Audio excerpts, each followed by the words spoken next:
then it would have become a very, very big issue.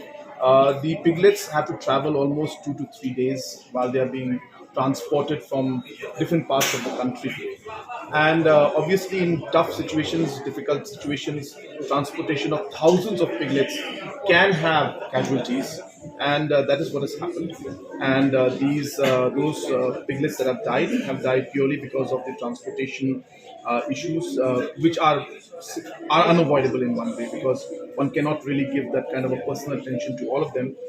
So there are deaths that happen, but it is not because of any kind of disease or anything like that, which is being made to look as if it's that. It's purely because of the challenges during transportation. And wherever we have got reports and we have proper proof that the piglets have died, we have assured the beneficiaries that we will be replacing them also. So absolutely not. There is no concern of any kind of disease among the piglets that have been destroyed.